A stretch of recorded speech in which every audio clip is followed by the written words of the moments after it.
Aku dilahirkan dalam keluarga Buddha, yang memuja Buddha sebagai bagian dari budaya. Namun, ayah dan ibuku tidak menganggap diri mereka sebagai Buddha. Mereka menyembah semua patung berhala Buddha, hanya karena nenek moyang mereka melakukan hal yang sama. Namun, mereka percaya akan adanya sosok yang berkedudukan lebih tinggi dari mereka.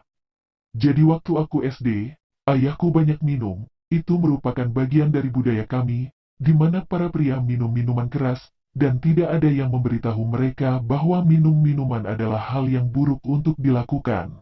Jadi aku dulu berdoa pada Tuhan, agar Tuhan menghentikan ayahku minum minuman keras. Bibiku mendengar aku berdoa pada suatu hari, dia lalu tertawa terbahak-bahak, kemudian dia memberitahu setiap orang di keluargaku, bahwa aku berdoa seperti itu. Dia berkata, "Hei, ayahmu minum atau tidak, itu pilihannya, Tuhan tidak akan melakukan apapun padanya." Bagaimanapun, aku selalu percaya bahwa Tuhan adalah yang paling kuat, karena itu dia bisa melakukan apa saja. Tuhan tahu apa yang ada dalam pikiran seseorang, dan tentu saja dia bisa mengubah kehendak seseorang. Jadi, itulah kisahku saat masih SD. Lalu aku sedikit lebih dewasa, saat di bangku SMA, ada sebuah peristiwa yang terjadi padaku. Kakekku meninggal dunia. Dalam budayaku, ketika seseorang meninggal, terkadang mereka akan menunggu waktu tertentu untuk mengubur jenazahnya. Mereka tidak langsung memakamkannya, mereka meletakkan jenazahnya di tempat tidur dan orang-orang bisa pergi ke rumah untuk menyatakan belasungkawa pada keluarga dari orang yang meninggal tersebut.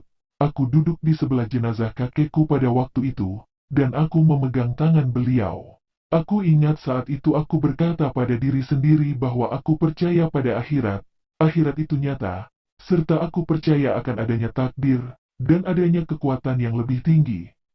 Ketika aku berusia 17 tahun, aku pindah ke Amerika untuk kuliah, dan aku mulai bergaul dengan beberapa orang Kristen. Disinilah cerita yang menarik dimulai. Teman-teman Kristenku terkadang mengajakku untuk pergi ke gereja bersama mereka. Tentu saja, aku mau ikut hanya karena penasaran saat itu. Maklum, aku saat itu masih berusia 17 tahun. Dan untuk pertama kalinya aku mendengar seseorang secara langsung dan belak-belakan berbicara kepadaku tentang Tuhan.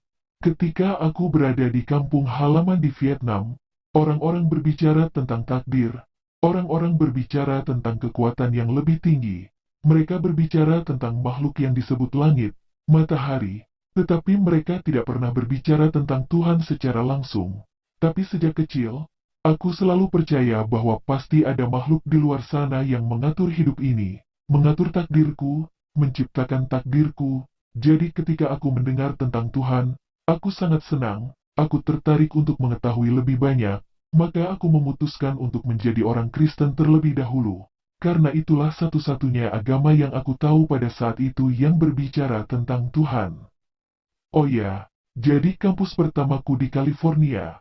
Dan setelah kuliah sebentar di sana, aku memutuskan untuk pindah ke universitas yang lebih baik, dan aku mendaftarkan diri ke University of Minnesota, karena mereka memiliki program yang sangat bagus, yang merupakan jurusan yang aku ambil. Aku bahkan tidak menyangka bahwa aku akan diterima, karena persaingannya sangat ketat, tapi akhirnya aku diterima di sana, dan alhamdulillah, setiap kali aku memikirkan betapa lancarnya tahapan itu serta prosesnya, subhanallah, aku mengerti betapa Allah telah memudahkan aku untuk selangkah lebih dekat kepada Allah. Jadi, aku akhirnya berada di Minnesota pada waktu itu, dan ternyata ada komunitas Muslim yang besar di Minnesota, dan aku menemukan bahwa ada agama yang bernama Islam. Sekarang, untuk memberikan sedikit gambaran tentang seberapa banyak pengetahuanku tentang Islam, ketika berada di Vietnam, aku tidak pernah bertemu dengan seorang Muslim pun dalam hidupku. Tidak ada masjid di kota tempat aku tinggal.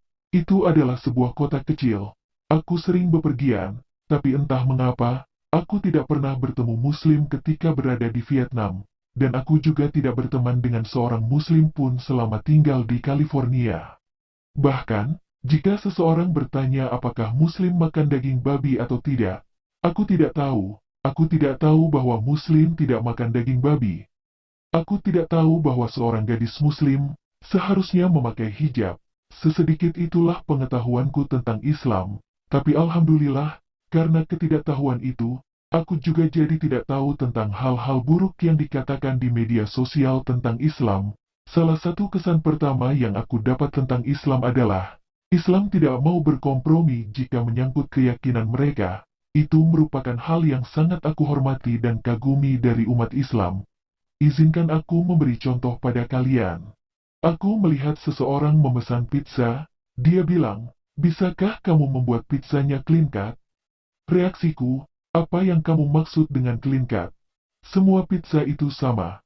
Belakangan aku baru tahu bahwa orang ini hanya tidak mau ada lemak babi dari pepperoni masuk ke pizzanya. Hanya detail sekecil itu membuat aku merasa bahwa, subhanallah, seorang muslim meyakini apa yang mereka amalkan, dan mereka tidak mau berkompromi dengannya. Jadi, aku tertarik karenanya, dan aku jadi tahu bahwa muslim juga menyembah Tuhan. Mereka hanya tidak menyembah Yesus. Lalu aku mulai melihat bagaimana muslim berdoa. Mereka sujud kepada Tuhan. Dan subhanallah, aku berpikir bahwa, jika seseorang bersujud kepada Tuhan, maka orang itu lemah. Tapi ketika aku melihat seseorang berdiri dan melaksanakan sholat, lalu sujud pada Tuhan, aku menghormati itu, aku menghormati dan aku mengerti bahwa itu sebenarnya butuh kekuatan dari seseorang untuk konsisten melakukannya setiap hari. Lalu selama 6 bulan aku membaca dan menonton banyak video tentang Islam dan mengajukan banyak pertanyaan. Suatu hari, aku pergi ke sebuah acara di mana mereka menyajikan beberapa makanan Vietnam, dan seperti biasa, aku langsung mengambil dan memakannya, sebab makanan seperti itulah yang biasa aku makan. Aku mengambilnya, lalu menyadari bahwa ada babi di dalamnya, maka aku pun memuntahkannya. Kemudian aku baru ingat bahwa aku bukanlah seorang muslim pada waktu itu, jadi aku berpikir, baiklah, lalu aku pulang dan memikirkannya. Aku berpikir itu menarik, tentang bagaimana reaksi aku tadi.